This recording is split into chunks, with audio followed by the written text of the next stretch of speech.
Good morning students. आज हम कार्य शक्ति और ऊर्जा पर आधारित कुछ न्यूमेरिकल प्रॉब्लम्स सॉल्व करेंगे।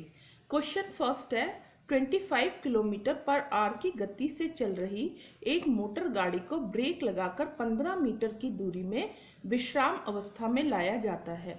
यदि गाड़ी का भार 1 किलो न्यूटन है तो प्रतिरोधी बल द्वारा किया गया कार्य ज्ञात कीजिए। हमको यहाँ पे प्रतिरोधी बल द्वारा किया गया कार्य निकालना है। तो कार्य हमारे पास होता है फोर्स इनटू डिस्प्लेसमेंट। ठीक है, डिस्प्लेसमेंट हमको गिवन है 15 मीटर, लेकिन अभी फोर्स हमको निकालना है।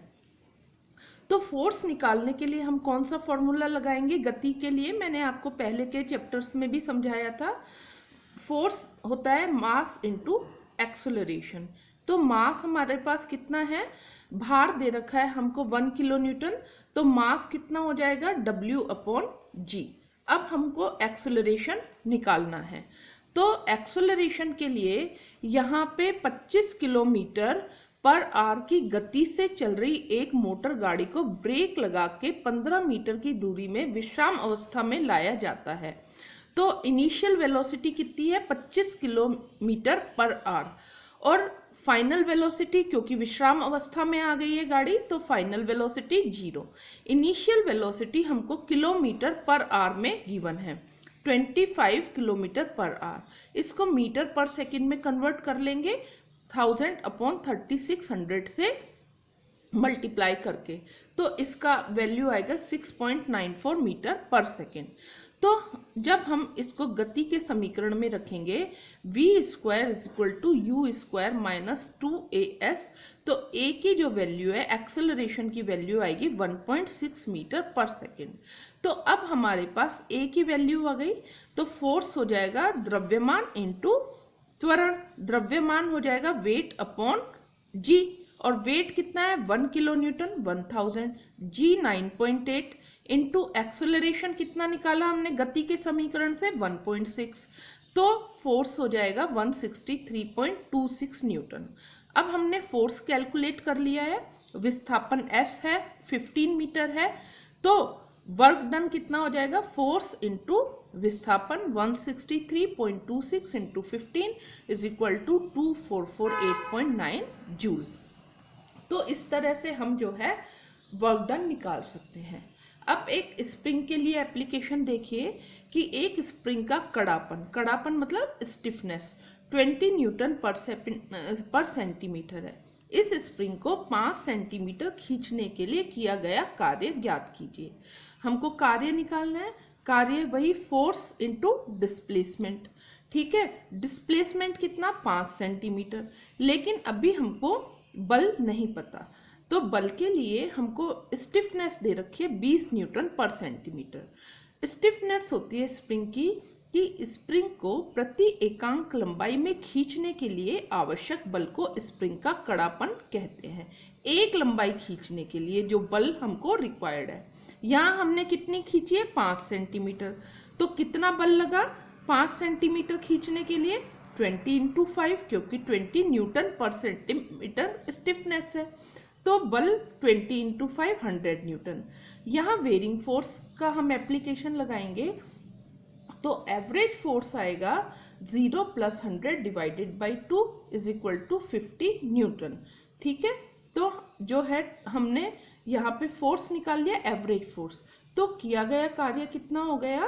Force into displacement 50 × 5 upon joule में कन्वर्ट करने के लिए सेंटीमीटर को हमने मीटर में कन्वर्ट किया, और 50 जो है न्यूटन में है, तो न्यूटन मीटर से जूल बन गया 2.50 जूल। अब है पावर का एक क्वेश्चन है कि एक 75 केजी द्रव्यमान का मनुष्य 10 सेकंड में 3.5 मीटर ऊंची सीढ़ियां चढ़ता है। मनुष्य द्वारा खर्च की गई शक्ति का मान ज्ञात करो। तो शक्ति कार्य करने की दर होती है, तो सबसे पहले हमको कार्य निकालना पड़ेगा, और कितने सेकंड में? 10 सेकंड में किया गया कार्य है, तो उस कार्य को अगर हम 10 से डिवाइड कर देंगे तो जो है शक्ति का मान आ जाएगा। तो सबसे पहले कार्य कितना होता है? Force into displacement. फोर्स कितना लगा? m × g, और कितना डिस्प्लेसमेंट हुआ, कितना ऊपर चढ़ा, वो h हाइट पे चढ़ा। तो टोटल जो कार्य हो गया वो हो गया mgh, और जब हमने उसको टाइम से डिवाइड किया तो वो बन गया शक्ति। तो mgh अपॉन t, m जो है यहाँ पे आप देखिए द्रव्यमान दे रखा है 75, g जो है हम 9.8, या अगर रफ कैलकुलेशन करनी है अप्रोक्सीमेट तो 10 ले सकते हैं। h कितना हो गया 3.5 डिवाइडेड बाई 10 सेकेंड। तो ये हमारे पास आंसर आया वाट में 257.25 वाट। अगर हमको इसको हॉर्स पावर में निकालना है तो हम 746 से डिवाइड कर देंगे, तो ये हमारा हॉर्स पावर में आंसर आ जाएगा।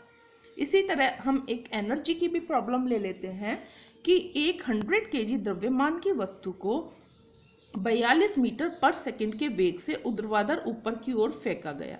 1 सेकंड के पश्चात उसकी स्थिति ऊर्जा व कुल ऊर्जा का मान ज्ञात कीजिए। 100 किलोग्राम द्रव्यमान की वस्तु है, कितने वेग से हमने ऊपर फेंका, 42 मीटर पर सेकंड से।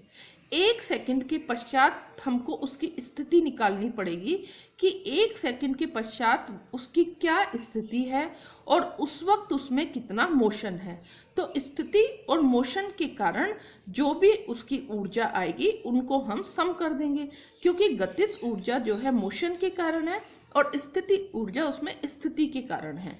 तो सबसे पहले हम जो है गति का नियम लगा के हाइट h निकालेंगे कि 1 सेकंड के बाद वो किस हाइट पे होगा, उसी के कारण उसमें पोटेंशियल एनर्जी होगी। ओके, तो जो है हम h की वैल्यू आ जाएगी 42 into 1 minus half GT square, T 1 है। तो हमारे पास जो है m 100 kg है, तो h की जो वैल्यू है 37.1 मीटर। पोटेंशियल एनर्जी कितनी हो गई, mgh 36,358 जूल।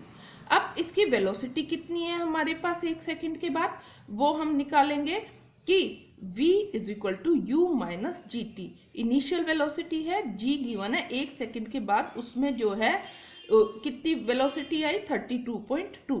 तो इसके कारण इसमें जो काइनेटिक एनर्जी होगी वो होगी हाफ mv स्क्वायर।